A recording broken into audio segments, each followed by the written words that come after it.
Hello everyone, welcome to Easy Chemistry Concepts. All of you welcome to the another video of drug chemistry. So in this video we will be seeing about the classification of drugs. So మన previous వీడియోలో మనం nomenclature and rules for the nomenclature of drugs చూసాం. So ఈ వీడియోలో మనం drugs యొక్క classifications గురించి చూద్దాం. సో డ్రగ్స్ని based on various criteria base చేసుకొని drugs are classified into three different types. Those are, so drugs can be classified on the basis of the sources. So మనకి ఆ డ్రగ్స్ అనేవి ఏ సోర్సెస్ నుంచి మనకి అప్టైన్ అవుతున్నాయో ఆ సోర్సెస్ బేస్ చేసుకొని ఒక క్లాసిఫికేషన్ అనేది ఉంది. And based on there chemical structures. So ఏవైతే డ్రగ్స్ ఉన్నాయో ఆ డ్రగ్స్ యొక్క కెమికల్ స్ట్రక్చర్స్ని బేస్ చేసుకొని కూడా మనం డ్రగ్స్ని క్లాసిఫై చేయగలం. And last and most important classification వచ్చేసి based on the therapeutic activity. So therapeutic activity means సింపుల్గా చెప్పాలంటే హీలింగ్ యాక్టివిటీ. సో ఆ పర్టికులర్ డ్రగ్స్ యొక్క హీలింగ్ యాక్టివిటీ వాటి యాక్షన్ అనేది ఎలాగుందో వాటిని బేస్ చేసుకొని కూడా డ్రగ్స్ని క్లాసిఫై చేయడం జరిగింది. So based on source and chemical structure అనేది మీరు తెలుసుకోవాలి. బట్ మోస్ట్ ఇంపార్టెంట్ క్లాసిఫికేషన్ వచ్చేసి based on their therapeutic activity how the drugs are classified అనేది మీకు తెలియాలి. So coming to the topic, first one వచ్చేసి ఏంటి, classification of drugs on the basis of the sources. So మనకు ఆ drugs ఏ sources నుంచి మనకి అప్టైన్ అయ్యాయో దాని బేస్ మీద డ్రగ్స్ని క్లాసిఫై చేశారు. అందులో ఫస్ట్ వన్ వచ్చేసి ఏంటి, న్యాచురల్ ఫస్ట్ వన్ వచ్చేసి నేచురల్ డ్రగ్స్. దట్ మీన్స్ పేరులోనే ఉంది, drugs obtain from the natural sources. So మనకి the drugs which are obtain from the nature. So మనకి నేచర్ నుంచి అప్టైన్ అయిన డ్రగ్స్ అన్నీ కూడా నేచురల్ డ్రగ్స్ కింద క్లాసిఫై చేశారు. సో ఇందులో నేచురల్ డ్రగ్స్ అంటే మనకి నేచర్లో మనం వేటి నుంచి మనం డ్రగ్స్ని అప్టైన్ చేస్తామంటే plants, animals and microorganisms. So ఇవన్నీ ఈ త్రీ సోర్సెస్ నుంచి మనకి న్యాచురల్గా మనకి డ్రగ్స్ అనేవి మనం అప్టైన్ చేస్తాం, ఐసోలేట్ చేస్తాం. అయితే ఫస్ట్ వన్ వచ్చేసి drugs from the plants. So plants నుంచి వచ్చిన డ్రగ్స్ ఏంటో చూసుకున్నట్లయితే ఈ number of drugs are obtain from medicinal plants. So మనకి ఈ నెంబర్ ఆఫ్ డ్రగ్స్, చాలా రకాలైన డ్రగ్స్ మనకి ప్లాంట్స్ నుంచి కూడా మనం చాలా రకాలైన డ్రగ్స్ని మనం ఐసోలేట్ చేసాం. అందులో ఫస్ట్ వన్ వచ్చేసి ఏంటి, antimalarial drugs. So antimalarial డ్రగ్స్లో సింకోనైన్ అనే ఒక డ్రగ్ని it is obtained from cinchona officinalis అనే ప్లాంట్ నుంచి మనకి ఈ పర్టికులర్ డ్రగ్ని మనం అప్టైన్ చేసాం, ఐసోలేట్ చేయడం జరిగింది. అండ్ ఇంకొన్ని ఎగ్జాంపుల్స్ చూసుకుంటే యాంటీ డయాబెటిక్ యూజ్ చేసే రెసర్పైన్ అనే డ్రగ్ కూడా రావుల్ఫియా సర్పెంటైన్ అనే ప్లాంట్ యొక్క రూట్స్ నుంచి మనకి ఐసోలేట్ చేయడం అనేది జరిగింది. అండ్ కెఫీన్ మనకి ఎక్కువ కాఫీ లీవ్స్లో మనకి దొరికే డ్రగ్ ఏంటి, మనకి కెఫీన్. ఇది ఎందుకు యూజ్ అవుద్దంటే stimulator of the central nervous system. So మన సెంట్రల్ నర్వస్ సిస్టమ్ని స్టిమ్యులేట్ చేయడానికి ఒక యాక్టివేటర్ కింద ఈ పర్టికులర్ కెఫీన్ అనే డ్రగ్ అనేది యూజ్ అవుతుంది. సో ఇవన్నీ కూడా ఏ సోర్సెస్ నుంచి వచ్చే, ప్లాంట్స్ నుంచి వచ్చే which are natural drugs. And animals నుంచి వచ్చిన డ్రగ్స్కి చూసుకున్నట్లయితే insulin is obtained from a pig and cod liver oil is obtained from fishes and heparin is obtained from sheep. ఇలా యానిమల్ సోర్సెస్ నుంచి కూడా డ్రగ్స్ అనేవి మనం ఐసోలేట్ చేసాం. And last one, drugs from microbes. So microorganisms నుంచి మనం obtain చేసే డ్రగ్స్లు ఎగ్జాంపుల్ ఏంటంటే most important one is penicillin. So penicillin is obtained from penicillium notatum అనే బ్యాక్టీరియా నుంచి మనకి పెన్సిలిన్ అనే డ్రగ్ని మనం ఐసోలేట్ చేసాం. అలాగే స్ట్రెప్టోమైసిన్ అనే డ్రగ్ కూడా స్ట్రెప్టోమైసిస్ గ్రైసియస్ అనే బ్యాక్టీరియా నుంచి మనం స్ట్రెప్టోమైసిన్ని మనం ఐసోలేట్ చేసాం. సో ఈ రెండు కూడా ఏంటంటే యాంటీబయోటిక్స్ కింద యూజ్ చేస్తారు. అండ్ సెకండ్ వన్ వచ్చేసి ఫస్ట్ వన్ ఇప్పటివరకు చూసినట్టు న్యాచురల్ డ్రగ్స్, న్యాచురల్ సోర్సెస్ నుంచి అప్టైన్ చేసిన డ్రగ్స్. అండ్ తర్వాత చూసుకుంటే సెమీ సింథటిక్ డ్రగ్స్ అంటే ఏంటంటే ఈ డ్రగ్స్ అనేవి నేచురల్ సోర్సెస్ నుంచే మనం ఐసోలేట్ చేస్తాం. కానీ these drugs are in impure state. So, మనకి యూజ్ అయ్యే స్టేట్‌లో మనకి ఉండవు. సో, ఇలా ఇంప్యూర్ స్టేట్‌లో ఉండే ఈ డ్రగ్స్‌ని, నేచురల్ సోర్సెస్ నుంచి వచ్చే డ్రగ్స్‌ని మనం సింథటిక్‌గా వాటిని ఏం చేస్తామంటే we will purify them. So, వాటిని ప్యూరిఫై చేసి వాటి నుంచి డ్రగ్స్‌ని మనం ఐసోలేట్ చేస్తాం. సో, ఇలాగా ఈ డ్రగ్స్ అనేవి నేచురల్ సోర్సెస్ నుంచి వస్తున్నా గానీ, వాటిని మళ్ళీ ప్యూరిఫై చేసి మనం యూజ్ చేస్తున్నాం కాబట్టి ఇవేంటి సెమీ సింథటిక్ డ్రగ్స్ అంటాం. దీనికి ఎగ్జాంపుల్ మనకి పెన్సిలియం క్రయోజెనమ్ అనే బ్యాక్టీరియా నుంచి మనకి ఏమొస్తుందంటే 6 ఎమినో పెన్సిలమిక్ యాసిడ్ అనేది వస్తది. So, it is impure. So, ఇది మనం డైరెక్ట్ యూజ్ చేయలేం. కానీ దీన్ని ఎలా కన్వర్ట్ చేయొచ్చు ల్యాబ్‌లో? పెన్సిలిన్ కింద కన్వర్ట్ చేసుకోవచ్చు. సో, ఇవి example of semi synthetic drugs. Last one వచ్చేసి సింథటిక్ డ్రగ్స్. పేర్లోనే ఉంది. Synthetic means completely synthesised from labs. So, ఎలాంటి నేచురల్ సోర్సెస్ లేకుండా డైరెక్ట్‌గా ఆర్టిఫిషియల్‌గా మనం ల్యాబ్స్‌లో సింథసైజ్ చేసిన డ్రగ్స్ అన్నీ కూడా ఈ కేటగిరీలోకి వస్తాయి. Example chloroquine. క్లోరోక్విన్ అనేది it is an antimalarial drug. So, మలేరియాని తగ్గించడానికి యూజ్ చేసేది chloroquine. And paracetamol famous drug for antipyretics. So, pyretic అంటే మనకి మీనింగ్ ఏంటి? హీట్ అని. హీట్ ఆర్ టెంపరేచర్ అనొచ్చు. సో, యాంటీ మీన్స్ ఆపోజిట్ అంటే టెంపరేచర్ లేదా హీట్‌ని తగ్గించే డ్రగ్స్ అని మీనింగ్. సో, అవేంటి పారాసెటమాల్. సో, ఇప్పటి వరకు బేస్డ్ ఆన్ సోర్సెస్ చూసాం. ఇప్పుడు బేస్డ్ ఆన్ స్ట్రక్చర్స్ డ్రగ్స్ ఎలా క్లాసిఫై చేశారో చూసినట్లయితే depending on the functional group. So, మనం ఒక డ్రగ్ తీసుకున్నప్పుడు ఆ పర్టిక్యులర్ డ్రగ్‌లో ఎలాంటి ఫంక్షనల్ గ్రూప్ ఉందో based on the functional group the drug is classified.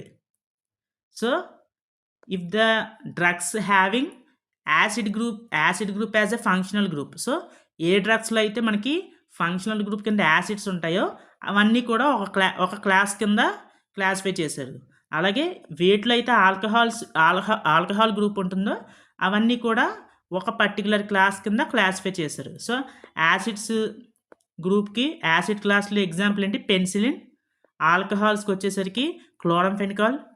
ఎమీన్స్ వచ్చేసరికి సల్ఫర్ డయాజైన్. కీటోన్స్ వచ్చేసరికి టెట్రాసైక్లిన్. సో, టెట్రాసైక్లిన్ స్ట్రక్చర్‌లో మనకి కీటోన్ ఫంక్షనల్ గ్రూప్ అనేది ప్రెజెంట్ అయ్యి ఉంటుంది. సో, ఇవన్నీ కూడా ఏంటి మనకి యాంటీబయోటిక్స్ కింద వస్తాయి. అండ్ ఎస్టర్ ఫంక్షనల్ గ్రూప్ ఉన్నది యాస్పిరిన్. సో, యాస్పిరిన్‌లో మనకి ఎస్టర్ ఫంక్షనల్ గ్రూప్ ఉంటుంది. సో, మన ప్రీవియస్ వీడియోలో మనం యాస్పిరిన్ స్ట్రక్చర్ చూసాం. ఎసిటైల్ సాలిసిలిక్ యాసిడ్ అక్కడ ఉండే మనకి ఫంక్షనల్ గ్రూప్ ఏంటంటే ఎస్టర్ గ్రూప్ అనేది ప్రెజెంట్ అయి ఉంటుంది. అండ్ ఫీనాల్స్ గ్రూప్ వచ్చేసరికి పారాసెటమాల్ అనేది ఎగ్జాంపుల్ కింద చెప్పుకోవచ్చు. ఎందుకంటే పారాసెటమాల్ ఉండే ఫంక్షనల్ గ్రూప్ ఏంటి? ఫీనాల్ గ్రూప్ ఉంటుంది. So, paracetamol comes under phenol. And also paracetamol ఇంకొక ఎక్సెప్షన్ ఏంటంటే it also comes under amide క్లాస్‌లో కూడా పారాసెటమాల్ వస్తది. ఎందుకంటే it also has amide structure. So, ఇలాగా ఒక డ్రగ్‌లో దానిలో ఉన్న ఫంక్షనల్ గ్రూప్స్‌ని బేస్ చేసుకొని ఆ డ్రగ్స్ అనేవి ఆ పర్టిక్యులర్ క్లాస్‌కి క్లాసిఫై చేయడం జరుగుతుంది. సో, ఇది బేస్డ్ ఆన్ స్ట్రక్చర్. అండ్ మన last classification and most important classification, famous classification చూసినట్లయితే based on the therapeutic activity. So, వాటి థెరపటిక్ యాక్టివిటీ బట్టి డ్రగ్స్ ఏ విధంగా క్లాసిఫై చేశారు అంటే థెరపటిక్ యాక్టివిటీ అంటే చెప్పండి సింపుల్‌గా హీలింగ్ యాక్టివిటీ అని గుర్తుంచుకోండి. సో, వాటి హీలింగ్ యాక్షన్ బట్టి ఆ పర్టిక్యులర్ డ్రగ్స్ అనేవి క్లాసిఫై చేయడం జరిగింది. అందులో ఫస్ట్ వచ్చేసి chemotherapeutic agents or chemotherapeutic drugs అనొచ్చు. సెకండ్ వన్ వచ్చేసి ఫార్మకలాజికల్ డ్రగ్స్. ఫస్ట్ వన్ ఏంటి? Chemotherapeutic drugs. Second one psychopharmacological drugs. And last one వచ్చేసి ఏంటి? Pharmacodynamic drugs. సో, ఈ 3 కూడా బేస్డ్ ఆన్ థెరపటిక్ యాక్టివిటీ మనకి classification. So, first one chemotherapeutic drugs అంటే ఏంటంటే the chemical substances. So, drugs are nothing but the chemical substances.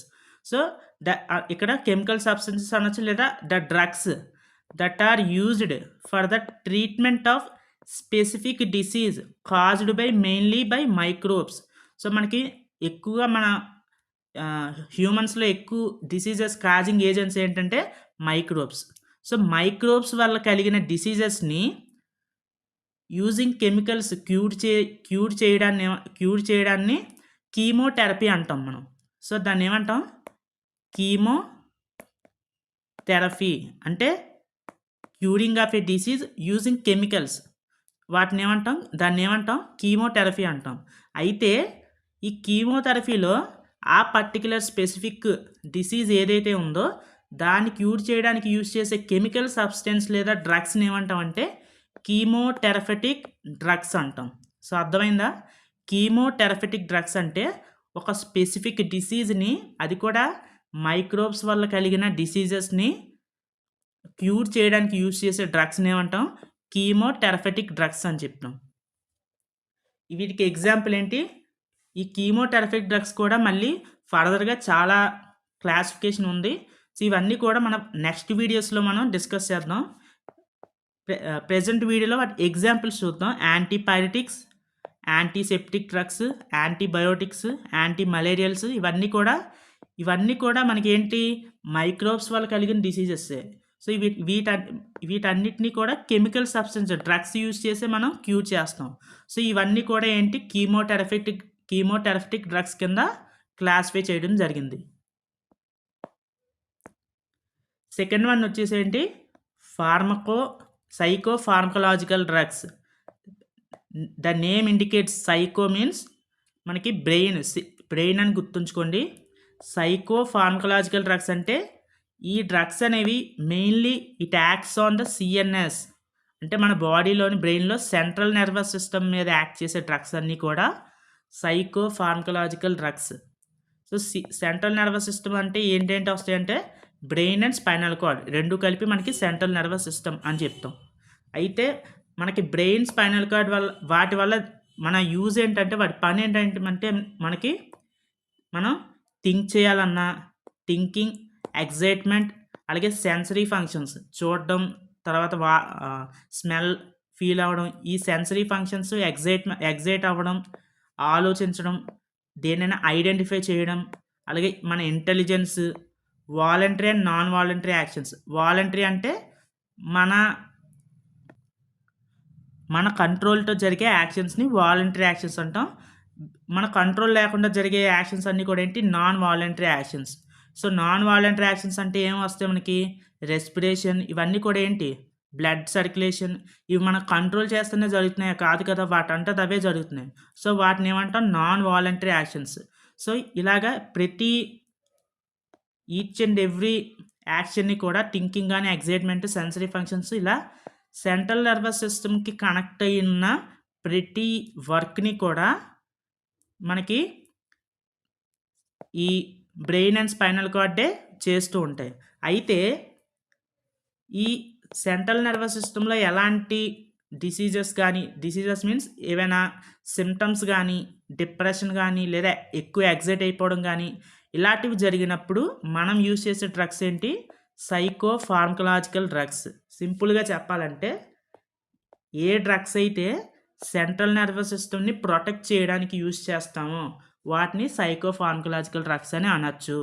లేదా డిప్రెషన్ని cure చేయడానికి కానీ, మన మెంటల్ హెల్త్ని మనం ప్రొటెక్ట్ చేసుకోవడానికి యూజ్ చేసే డ్రగ్స్ అన్నీ కూడా సైకోఫార్మకలాజికల్ డ్రగ్స్ అని అనొచ్చు. అండ్ ఈ డ్రగ్స్ యాక్షన్ ఎక్కడ ఉంటుందంటే సెంట్రల్ నర్వస్ సిస్టమ్ మీద ఉంటుంది. సో, ఈ డ్రగ్స్ ఎలా యాక్ట్ చేయొచ్చు? Either they stimulate the central nervous system. అవి ఆ పర్టికులర్ సిమ్టమ్ బట్టి సెంట్రల్ నర్వస్ సిస్టమ్ని స్టిమ్యులేట్ చేయొచ్చు, లేదా దే కెన్ సప్రెస్ అంటే స్టిమ్యులేట్ చేయడానికి యూజ్ అవ్వచ్చు, లేదా సెంట్రల్ నర్వస్ సిస్టమ్ని సప్రెస్ చేయడానికి కూడా ఆ డ్రగ్స్ అనేవి యూజ్ అవ్వచ్చు. సో, ఇలాగ సెంట్రల్ నర్వస్ సిస్టమ్ని ప్రొటెక్ట్ చేయడానికి యూజ్ చేసేవన్నీ డ్రగ్స్ అన్నీ కూడా సైకోఫార్మకలాజికల్ డ్రగ్స్ కింద క్లాసిఫై చేశారు. ఈ ఈ పర్టిక్యులర్ డ్రగ్స్ క్లాసిఫికేషన్ కూడా ఇంకా ఫర్దర్‌గా ఉన్నాయి. సో, మన నెక్స్ట్ వీడియోస్‌లో ప్రతి క్లాసిఫికేషన్ గురించి ఒక ఒక వీడియో చేసి మనం డీటెయిల్‌గా నేర్చుకుందాం. సో, ఈ వీడియోలో అయితే మీకొక ఐడియా క్లాసిఫికేషన్ ఒక ఐడియా గురించి ఈ వీడియో చేస్తున్నాను. సో, నెక్స్ట్ వన్ ఏంటి? Last one pharmacodynamic drugs. So, pharmacodynamic drugs అంటే drugs acting selectively on a particular system only. అంటే మనకి బాడీలో వేరియస్ సిస్టమ్స్ ఉన్నాయి. రెస్పిరేటరీ సిస్టమ్ ఉంది, ఎక్స్క్రిటరీ సిస్టమ్ ఉంది, సర్క్యులేటరీ సిస్టమ్ ఉంది. ఇలాగా ఏ డ్రగ్స్ అయితే ఒక పర్టిక్యులర్ సిస్టమ్ మీద మాత్రమే, ఒక పర్టిక్యులర్ ఆర్గాన్ మీద మాత్రమే పనిచేస్తాయో ఆ డ్రగ్స్ అన్నీ కూడా ఏంటి? ఫార్మకోడైనమిక్ డ్రగ్స్ కింద క్లాసిఫై చేశారు. సో, మనకి కీమోథెరపిక్ డ్రగ్స్ అంటే ఏంటి? మైక్రోబ్స్ వల్ల కలిగే డిసీజెస్‌ని క్యూర్ చేయడానికి యూజ్ చేసే డ్రగ్స్‌ని కీమోథెరపిక్ డ్రగ్స్ అంటాం. అలాగే సైకోఫార్మకలాజికల్ డ్రగ్స్ అంటే ఏంటి? Only brain and spinal cord అంటే సెంట్రల్ నర్వస్ సిస్టమ్‌కి సంబంధించిన డిసీజెస్‌ని, సింప్టమ్స్‌ని క్యూర్ చేయడానికి యూజ్ చేసే డ్రగ్స్‌ని సైకోఫార్మకలాజికల్ డ్రగ్స్ అంటాం. అదే ఫార్మకోడైనమిక్ డ్రగ్స్ అంటే ఒక పర్టిక్యులర్ ఆర్గాన్ లేదా ఒక పర్టిక్యులర్ సిస్టమ్ అనమాట. సో, వీటిని ఫర్దర్‌గా ఎలా క్లాసిఫై చేశారంటే drugs acting on cardiovascular system. Cardiovascular system అంటే నథింగ్ బట్ హార్ట్. సో, మన హార్ట్ మీద యాక్ట్ చేసే డ్రగ్స్ ఒక క్లాస్ కింద, అలాగే రెస్పిరేటరీ సిస్టమ్ మీద పనిచేసే డ్రగ్స్ అన్నీ ఒక క్లాస్ కింద, అలాగే రీనల్ సిస్టమ్ అంటే కిడ్నీస్ అనమాట. సో, మన ఎక్స్క్రిటరీ సిస్టమ్ మీద పనిచేసే డ్రగ్స్ అన్నీ కూడా ఒక పర్టిక్యులర్ క్లాస్ కింద క్లాసిఫై చేయడం జరిగింది. సో, ఇవన్నీ ఏంటి మనకి? These are comes under pharmacodynamic drugs కింద క్లాసిఫై చేశారు. సో, ఫార్మకోడైనమిక్ డ్రగ్స్ అంటే ఏంటి? ఒక స్పెసిఫిక్ టార్గెట్ ఆర్గాన్ గానీ, ఒక టార్గెట్ సిస్టమ్ మీద గానీ యాక్ట్ చేసే డ్రగ్స్‌ని ఫార్మకోడైనమిక్ డ్రగ్స్ అని అనొచ్చు. సో, ఇవి మనకి classification of drugs based on therapeutic activity. So, మన నెక్స్ట్ వీడియోలో ఏం చేద్దామంటే మనం కీమోథెరపెటిక్ డ్రగ్స్ టోటల్ క్లాసిఫికేషన్ ఇన్ డీటెయిల్‌గా మనం కీమోథెరపిక్ డ్రగ్స్ చూద్దాం. దాని నెక్స్ట్ వీడియోలో సైకోఫార్మకలాజికల్ డ్రగ్స్, దాని నెక్స్ట్ వీడియోలో ఫార్మకోడైనమిక్ డ్రగ్స్. సో, ఈ 3 కలిపి ఒక 3 వీడియోస్‌లో మనకి క్లాసిఫికేషన్ అనేది కవర్ అయిపోతుంది ఇన్ డీటెయిల్‌గా. సో, క్లాసిఫికేషన్ తర్వాత మనం further topics drug action, mechanism of drug action, how the drug will దాని డ్రగ్ యాక్షన్ యొక్క మెకానిజం ఎలా ఉంటుంది బాడీలో, ఇలా ఫర్దర్ చాలా టాపిక్స్ ఉన్నాయి. అవన్నీ నేర్చుకుందాం. సో, ఇంతవరకు వీడియోని చూసినట్టయితే ప్లీజ్ లైక్ చేయండి, మీ క్లాస్‌మేట్స్‌కి షేర్ చేయండి. Thank you for watching. ఈ వీడియో కనుక మీకు నచ్చినట్లయితే సబ్స్క్రైబ్ చేయండి, పక్కనే ఉన్న బెల్ ఐకాన్ని యాక్టివేట్ చేసుకోండి. సో దట్ మా లేటెస్ట్ వీడియోస్ మీరే ఫస్ట్ చూడవచ్చు.